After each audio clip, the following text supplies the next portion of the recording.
Peut-être enfin une lueur d'espoir à Gaza. Donald Trump annonce que son conseil de paix est parvenu à un accord pour le désarmement complet du Hamas et d'autres groupes armés. Cet accord de deuxième phase de trêve avec Israël est confirmé par des responsables du Hamas. Selon le président américain, il permettra la formation d'un nouveau gouvernement palestinien et le retrait d'Israël du territoire. Et pour en parler, on rejoint tout de suite notre correspondante à Washington, Sonia Dridi. Sonia, Benjamin Netanyahou et Donald Trump se sont vus cette semaine. Est-ce qu'une paix durable est réellement possible à Gaza?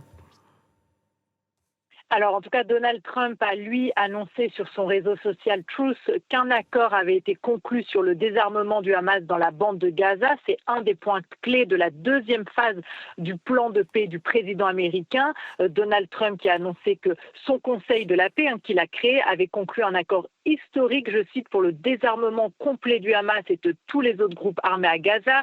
Donald Trump qui se félicite en disant que c'est une étape monumentale vers une paix et une sécurité durable. Il a également déclaré que les forces israéliennes se retiraient de Gaza à mesure que le désarmement s'achève. Alors, on imagine que du côté israélien, il y a toujours un certain scepticisme et les conversations entre Benjamin Netanyahou et Donald Trump cette semaine à la Maison-Blanche sont surtout portées sur l'Iran. En ce qui concerne cet accord, des négociations se tiennent depuis des semaines en Égypte pour mettre en œuvre la deuxième phase donc de l'accord de cessez-le-feu entre Israël et le Hamas.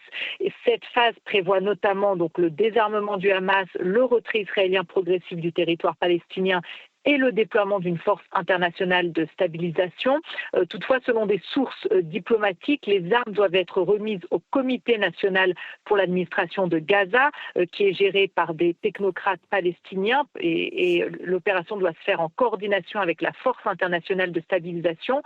Mais ce comité est actuellement basé en Égypte et il est pour l'instant empêché par Israël d'accéder à la bande de Gaza, donc selon des médias égyptiens et palestiniens. Merci à vous.